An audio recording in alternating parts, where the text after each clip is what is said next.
When American forces stormed the Dachau concentration camp, they didn't just liberate it. They unleashed something darker, something primal that had been building inside them through years of war. What they found wasn't simply a battlefield. It was a graveyard with walls.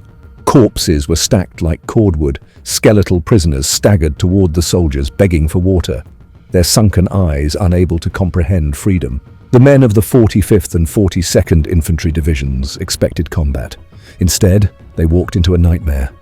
And in that nightmare, rage replaced discipline. Surrendered SS guards, unarmed, lined up in front of their captors, were not spared. Some had been seized after brutally suppressing a revolt in a nearby village only the day before. That morning, when the Americans uncovered boxcars filled with bodies, when they entered barracks overflowing with disease and the unbearable stench of death, restraint shattered. In the inner courtyard, at least 17 SS men were executed against a wall. Others were hunted down in the woods and shot point blank. There were no trials, no deliberation, only rage. At Dachau, liberation did not bring an end to horror. It turned horror back on its makers. The winter of horror. The winter of 1944-45 was among the cruelest in Dachau's history. Beneath freezing skies with snow falling endlessly and no resources to withstand it, prisoners were pushed to the edge of survival. The barracks, without heating, were little more than icy tombs, where hundreds huddled together under lice-infested blankets. Even as news spread that the Allies had halted the Ardennes offensive and the Soviets had broken through on the Vistula, hope was fragile. Fear was stronger. Everyone knew that an escape attempt or uprising would end in merciless violence. Bavaria's isolation only deepened the despair. As the Reich collapsed, Dachau swelled. Thousands of prisoners were transferred there from camps in the east, being evacuated ahead of the Allied advance. The flood of new arrivals overwhelmed the already shattered healthcare system. Typhus and starvation spread like wildfire. Historian Harold Marcuse records that between 1940 and 1943, Dachau saw 1,000 to 3,000 deaths each year. By late 1944, the number exploded. 400 perished in October, double that in November, and nearly 2,000 in December. In the first 4 months of 1945, between 2,600 and 4,000 prisoners died each month, an average of 100 a day. Cremation could not keep pace. Corpses were hauled in wheelbarrows to nearby hills and buried in mass graves. Whispers of liberation flickered through the camp like a fragile flame. In March, rumors that American troops had crossed the Rhine at Remagen spread in hushed voices. Dachau's proximity to Munich, the symbolic birthplace of Nazism, meant hope. Yet with hope came terror. The fear that before the Allies arrived, the Nazis would massacre them all. Many prisoners buried letters, drawings, or scraps of memory, believing they would never live to see another dawn. That fear became reality on April 9th. Georg Elser, the carpenter who had tried to assassinate Hitler in 1939, was murdered inside the camp on Himmler's orders. His execution was staged as the result of an air raid. The message was clear: no witness should survive. Collapse and confusion. As April bled into chaos, trains continued to arrive. They carried thousands more emaciated prisoners from Buchenwald, Flossenbürg, and Neuengamme. Many died en route. Others collapsed on the platform and never rose again. Commandant Eduard Weiter suffered a nervous breakdown.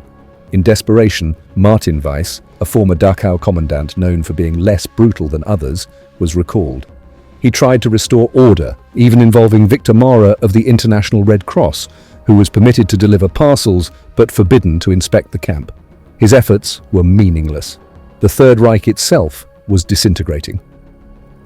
American forces liberated Ohrdruf on April 4th, Buchenwald and Dora Mittelbau fell on the 11th, Flossenbürg on the 23rd. Nuremberg collapsed on Hitler's birthday, April 20th. The Soviets closed in on Berlin. Dachau was left to rot in the shadow of annihilation. By late April, corpses littered not only the barracks and corridors, but the very steps of the crematorium, which had run out of coal. On April 28th, a final act of defiance flickered.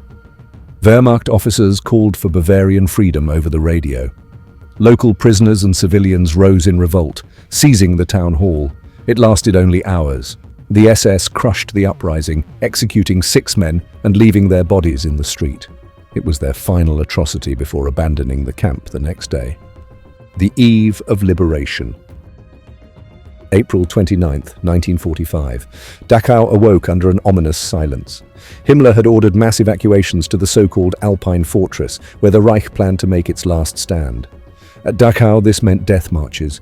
Between April 26th and 28th, 7,000 prisoners were forced onto the roads, beaten and executed if they faltered. Inside the camp, disease devoured the living. Typhus raged unchecked. Bodies lay in courtyards and infirmaries with no medicine, no staff, no hope. With cremation impossible, more than 4,000 bodies were buried in mass graves on Leitenberg Hill. Death became part of the landscape, so common, so overwhelming it barely drew notice. On April 26th, Eduard Weiter fled, leaving command to a 23-year-old SS officer, Heinrich Wicker. With just 130 men left, Wicker tried to arrange surrender to the Americans. Victor Maurer, the Red Cross delegate, convinced him not to evacuate the camp, an act that saved thousands from certain death. But Dachau's nightmare wasn't only in the bodies, it was in the laboratories. Since its earliest days, the camp had been a playground of pseudo-scientific cruelty, where prisoners were stripped of humanity and used as experimental material.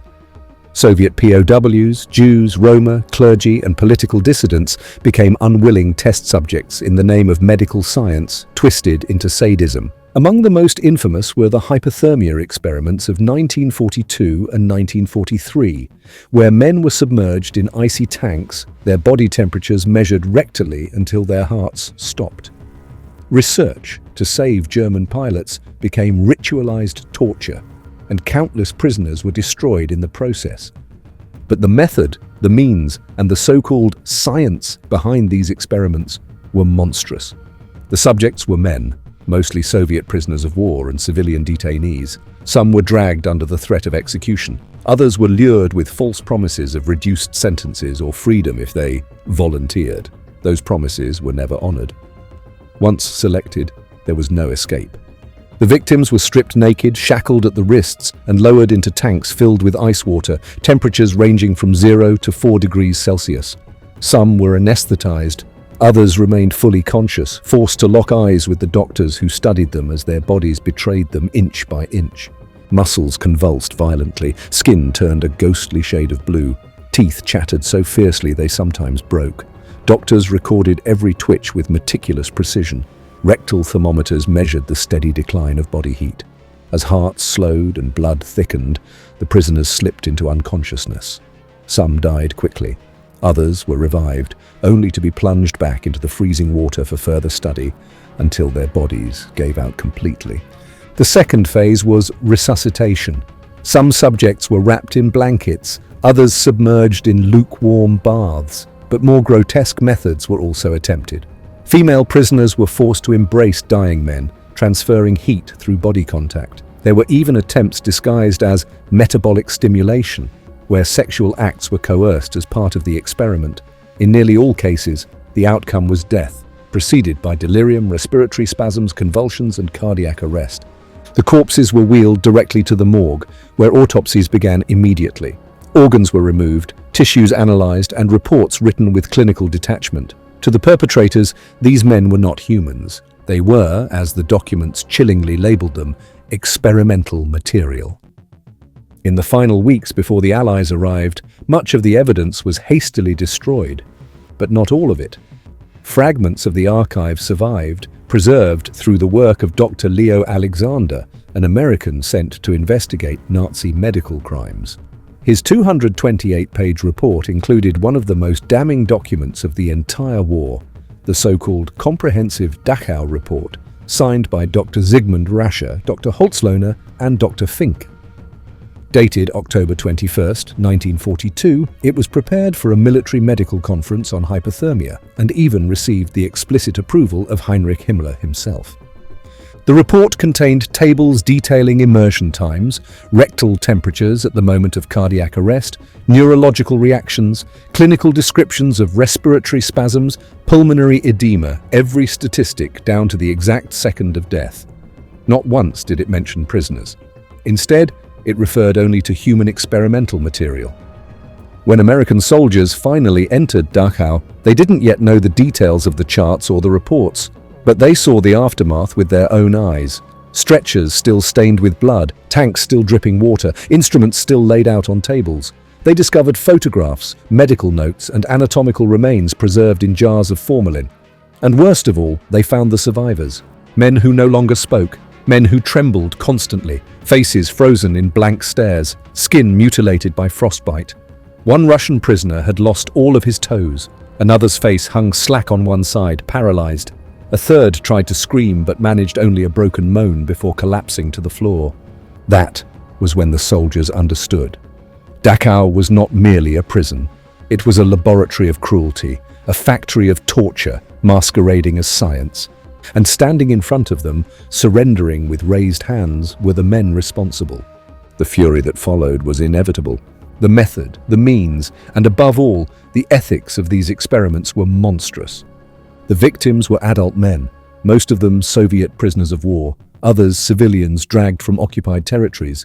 Some were forced at gunpoint, others were deceived, cynically promised reduced sentences or even freedom if they volunteered. Not a single one of those promises was ever kept. Once selected, the men were stripped naked, shackled, and lowered into tanks filled with freezing water, the temperature hovering between 0 and 4 degrees Celsius. Some were anesthetized, but many remained fully conscious, forced to stare into the eyes of the doctors as their own bodies shut down, inch by inch. Muscles contracted violently, skin turned an unnatural shade of blue, teeth chattered until they broke. Every second was documented with obsessive precision. Rectal thermometers were inserted to monitor the steady decline of body temperature as hearts slowed and blood thickened. Many prisoners slipped into unconsciousness before death. Others were cruelly revived, only to be thrust back into the water until their bodies finally collapsed. The second phase was resuscitation. Some victims were wrapped in blankets, others were placed in lukewarm baths. But the alternative methods revealed the true depth of sadism. Female prisoners were forced to embrace the dying men, transferring body heat through skin-to-skin contact. There were even reports of sexual acts being forced under the pretense of metabolic stimulation. Almost all of them ended the same way, with delirium, convulsions, respiratory arrest, and cardiac collapse. Once dead, the victims' bodies were wheeled straight to the morgue. Organs were removed, tissues dissected, reports completed in neat handwriting for the SS archives. In the official language of those reports, they were not men. They were simply human experimental material. When the Allies drew near, much of this evidence was burned, but fragments survived, enough to expose the truth.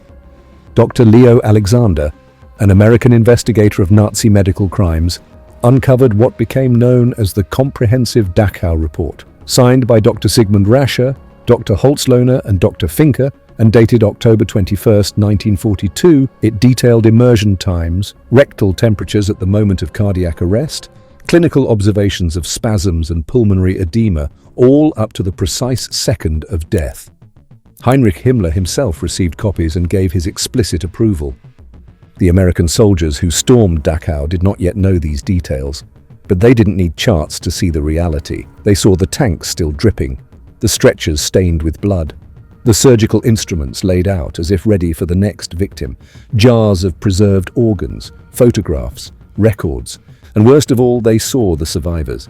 Men who could no longer speak, men who trembled uncontrollably, blank stares, skin necrotic from frostbite.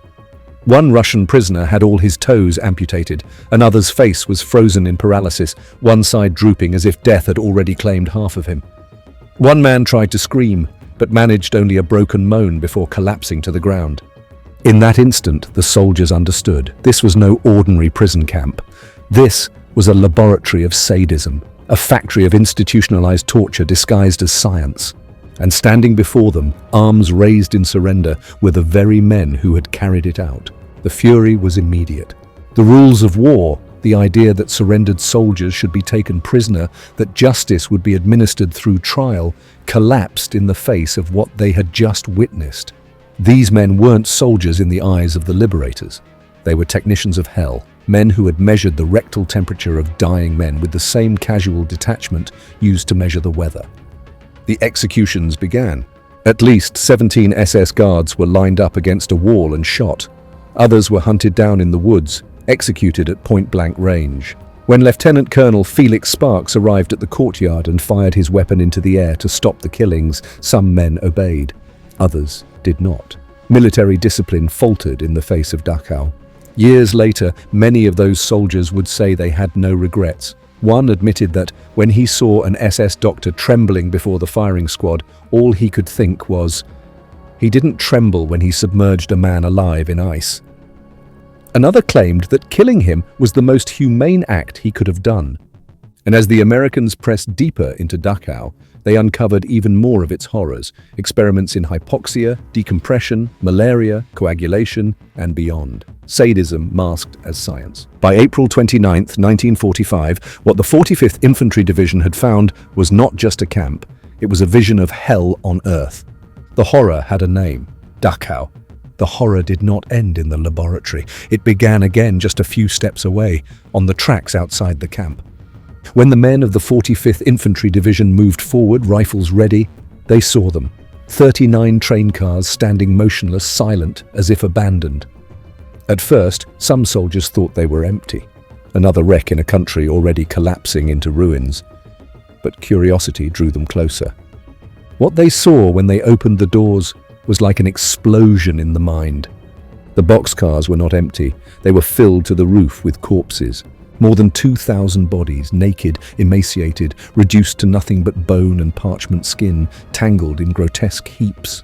They were stacked like firewood, thrown on top of each other, twisted into impossible shapes. Some had their mouths frozen open in silent screams. Others still had their eyes wide, glassy, staring at nothing, staring at eternity. Some looked as if they had died trying to climb, hands reaching upward but had been buried alive under a mountain of flesh. A few corpses twitched faintly, caught between life and death. The stench of rot and excrement was overwhelming. The soldiers recoiled. Men who had stormed beaches, fought in hedgerows, battled through cities. They staggered back, choking, unable to believe what they were seeing. And then the rage returned. Because just beyond the cars, they saw the barracks, overflowing with skeletal figures, hollow-eyed survivors who staggered toward the Americans, whispering in broken German, Polish, Yiddish, "Wasser! Wasser!" They reached out with trembling hands, some collapsing before help could reach them. Behind them, the ovens stood silent, cold, useless for weeks because there was no fuel left to burn the dead. Corpses lay piled at their doors, dumped like trash, waiting for flames that never came. It was too much death, too much cruelty. And then the Americans saw the men responsible, SS guards disarmed, lined up, trembling now in a way their victims never could. Some had been captured the day before, after brutally crushing a revolt in the nearby town. Others were caught in the camp itself, still holding the keys, still carrying the records of the dead in their pockets. Their uniforms gave them away. In that courtyard against a wall, at least 17 were shot on the spot. Others fled into the woods and were hunted down. There were no orders, only rage. Justice blurred into revenge. Years later, some would argue about what happened at Dachau that day, about whether the executions were crimes or inevitabilities. But for the men who stood there, who saw the train cars filled with 2,000 corpses, who heard the moans of the dying, who smelled the stench of a human factory of death, there was no question. The laws of war had met something beyond war, something that was not human combat but organized inhumanity. And when the first gunshots cracked through the air, echoing off the barracks walls, history itself seemed to say, enough. Some of the corpses bore signs that death had not come quietly. Skulls ruptured by rifle butt blows, faces smashed beyond recognition.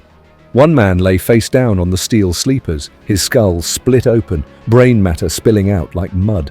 Flies swarmed in thick black clouds, settling over the wounds, crawling across skin and torn clothing. The smell was indescribable. Rot, excrement, sour urine, and the damp ash of burned flesh. It hit the soldiers like a wall.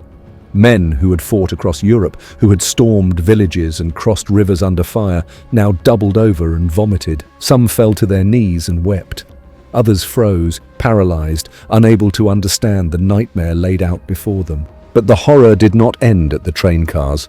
Inside the electrified fences of the camp, hell was still alive. The Americans advanced cautiously, weapons ready, and then gunfire. From one of the watchtowers, a machine gun erupted. A US soldier fell dead instantly. The reprisal was swift. Every rifle turned upward, and the guards inside the tower were cut down. Those who tried to surrender were shot where they stood. Silence followed. A deathly silence that only made the horror louder. Inside, the paths were carpeted with bodies. In the courtyards lay corpses swollen with decomposition, skin stretched tight and black.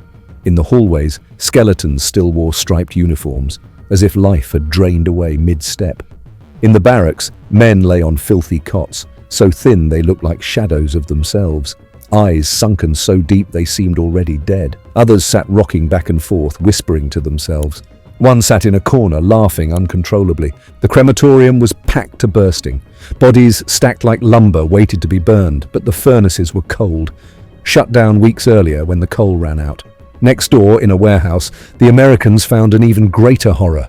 A mountain of naked corpses piled from floor to ceiling. The walls were streaked with blood. The floor was sticky beneath their boots. The air was so thick with decay it was almost impossible to breathe. And there was more. The gas chambers. Unlike Auschwitz or Majdanek, they had not been used on an industrial scale here, but they were ready. A white room disguised with fake showers, steel doors, and poison gas nozzles still in place. In the ceiling, openings for Zyklon B pellets. Tangible proof that Dachau was not just a labor camp.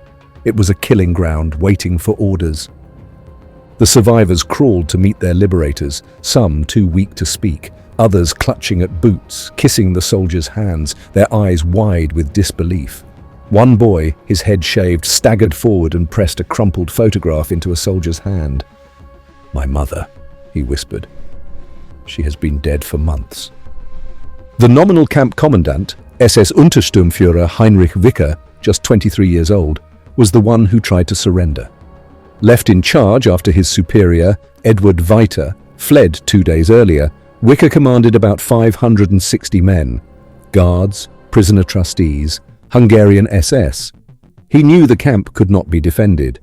With him walked Victor Maurer, a delegate of the International Red Cross. Maurer explained to Brigadier General Henning Linden, commander of the 42nd Infantry Division, that the camp held more than 42,000 prisoners, many delirious with typhus and starvation. He warned that around 100 armed SS men still remained in the towers. The danger was real. General Linden accepted the surrender, but inside, chaos had already erupted. Soldiers wandered in shock, crying with weapons still in hand. Freed prisoners ran between the barracks, searching desperately for brothers, sons, friends. Others recognized their tormentors and attacked. One soldier later testified that he saw a prisoner beat an SS man's face into the ground until nothing remained but pulp. Another described a mob dragging a capo out of the barracks and hanging him from a beam with a belt. And then came the executions. Lieutenant Colonel Felix Sparks, commander of the 3rd Battalion, entered with his men. What he saw left scars for the rest of his life. Bodies stacked to the ceiling, ovens overflowing, faces so thin they looked carved from bone, and there were still SS men on the grounds. Some had surrendered. Others kept firing from the towers. One tower had just killed an American. The fury was boiling over. Company I rounded up about 50 captured SS men and herded them into a coal yard surrounded by a brick wall. A machine gun team was left to guard them. Sparks turned away, but moments later heard shouts, "They're trying to escape!" A burst of automatic fire followed. When Sparks rushed back, 12 bodies lay twisted on the ground, blood pooling beneath them. The machine gunner, just 19 years old, known as Bird Eye, was sobbing uncontrollably. Sparks knocked the weapon from his hands, but it was too late. The killing had begun and it would not be contained. All across the camp, surrendered SS were dragged out and executed. Some shot point blank, others beaten with shovels, clubs, or bare fists. Inmates joined the frenzy, screaming in a dozen languages, "Now it's our turn!" One prisoner stomped on a guard's face until it caved in. Another group lynched a capo who had once lorded over them. One SS man was discovered disguised as a peasant in a nearby barn. He was dragged into the open by 3 Jewish prisoners and beaten to death. The storm of vengeance swept through Dachau. Fury was stronger than discipline. The US Army launched an investigation. On June 8, 1945, the official report concluded what no one could deny. American soldiers had executed German prisoners. Lieutenant William Walsh and his deputy, Jack Bushyhead, were named as directly responsible for organizing mass killings. Others were cited for firing point-blank into wounded men, or for refusing medical aid. Later, rumors would swell. Some claimed over 500 Germans were executed that day. Historians later corrected the numbers, perhaps 35 to 50 SS men killed, some by American fire, others by prisoners' revenge. But numbers could not capture the truth. What mattered was the rage, the eruption of fury after years of horror. At Dachau, liberation had come, but it had come cloaked in vengeance. The executions at Dachau did not remain a secret. Within hours, rumors spread among officers. Some were appalled, others quietly justified it as the natural consequence of what they had just seen. But the US Army, still bound by the laws of war, could not ignore it.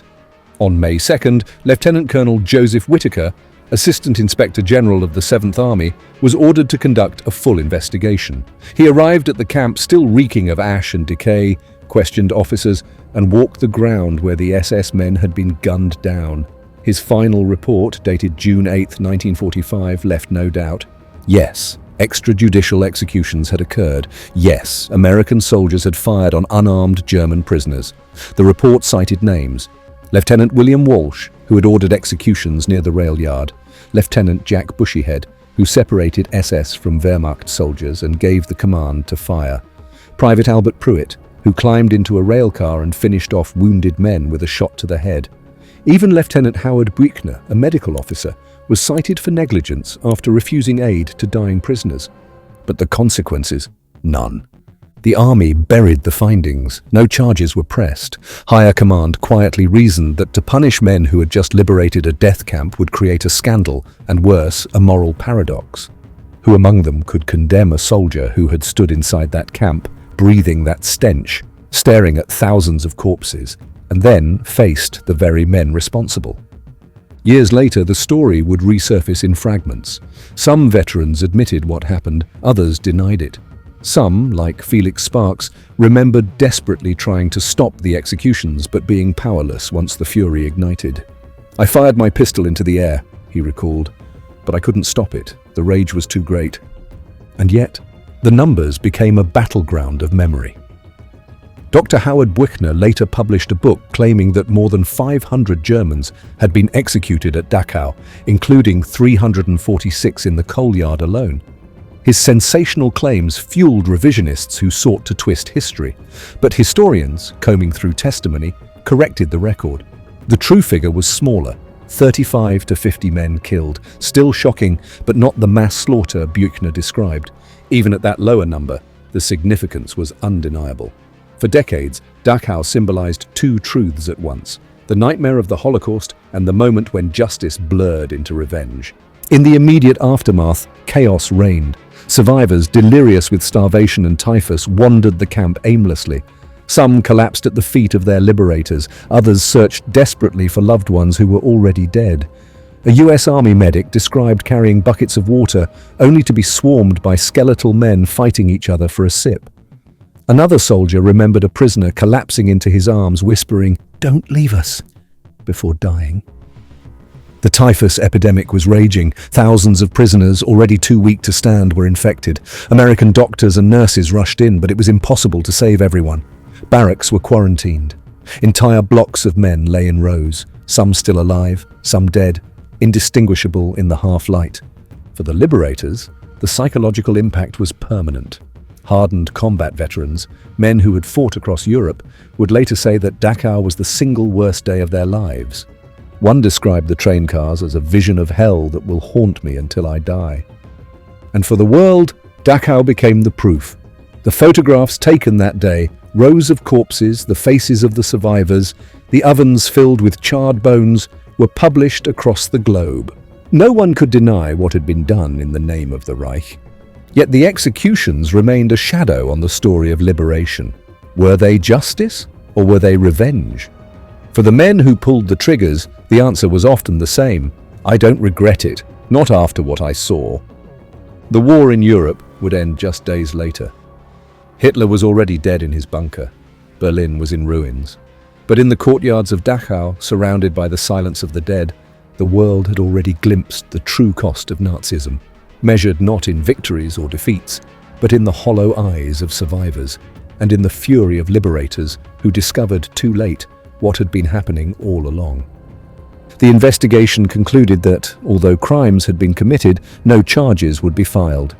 General George S. Patton, newly appointed as the military governor of Bavaria, ordered the case closed. Under US military law, Dachau was sealed in silence. The war was over, but the echoes of revenge were not.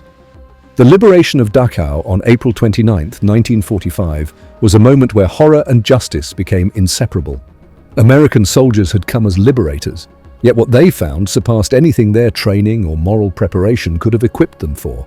They walked among thousands of rotting corpses, collapsed crematoria, demented prisoners staggering like living ghosts, and still SS sentries fired from the towers, refusing surrender until the very last breath of the Reich.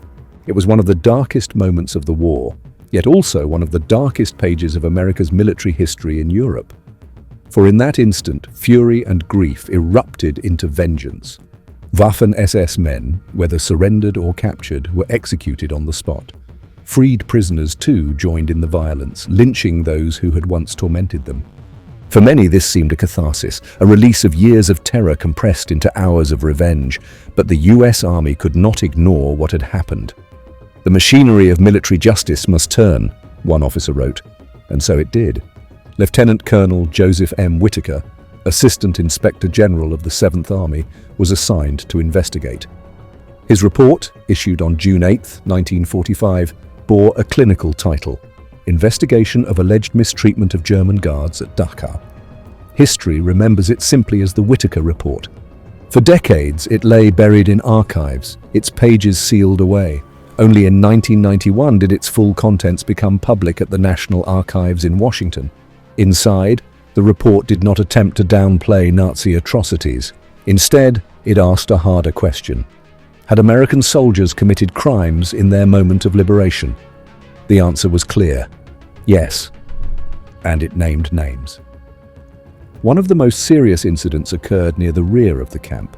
Lieutenant William P. Walsh, commander of Company 1, 157th Infantry Regiment, accepted the surrender of 4 Germans in a rail car. Once disarmed and in custody, they were executed. Private Albert C. Pruitt climbed aboard, aimed his weapon, and delivered the coup de grace. Witnesses later swore there had been no threat, no attempt to flee. It was, the report said, a deliberate execution. But this was only the beginning.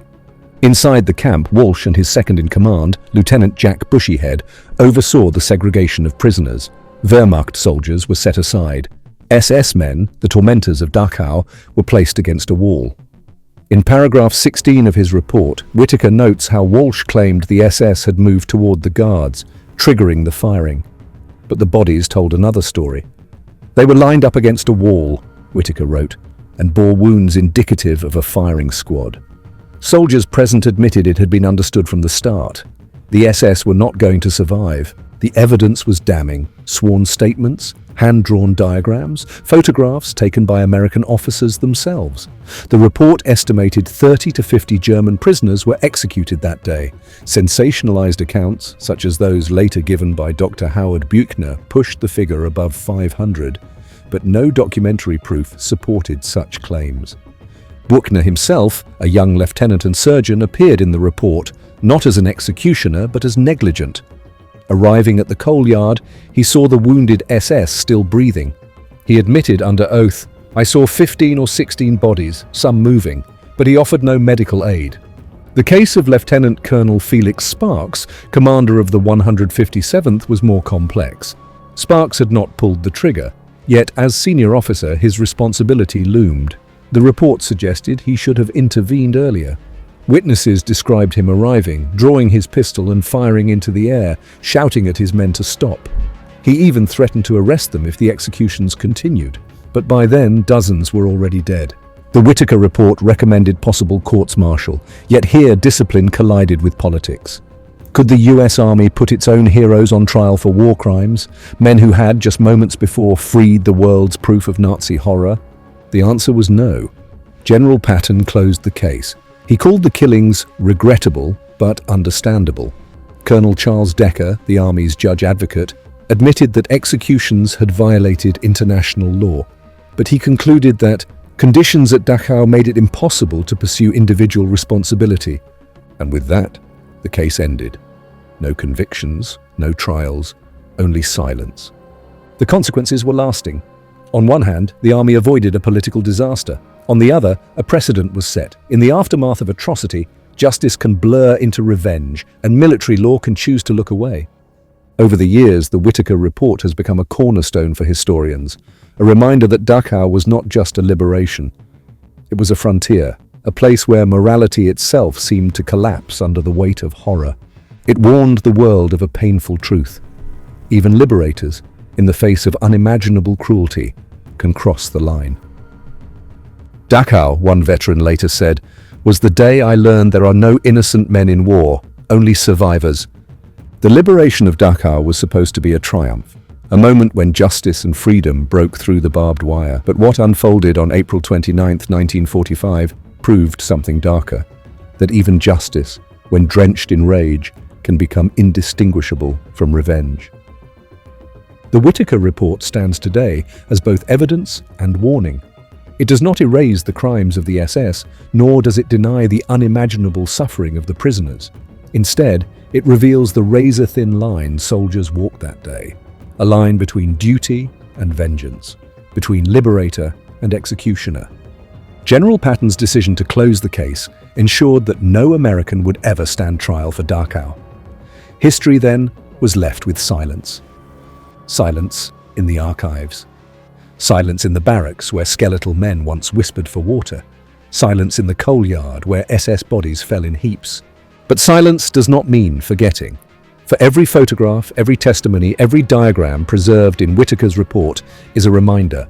War consumes everyone, victims, executioners, even the liberators themselves. The survivors of Dachau would carry their scars until the end of their days. The soldiers of the 45th and 42nd Divisions would carry memories that no medal could cleanse. And the world was left with the haunting truth that liberation is never clean. Dachau was hell, one American soldier recalled. We walked in as men who thought we had seen everything. We walked out knowing we hadn't even begun to understand what man can do to man. In the ashes of Dachau, victory and vengeance lay side by side, and the lesson lingers still. Justice cannot be found in rage, nor redemption in revenge.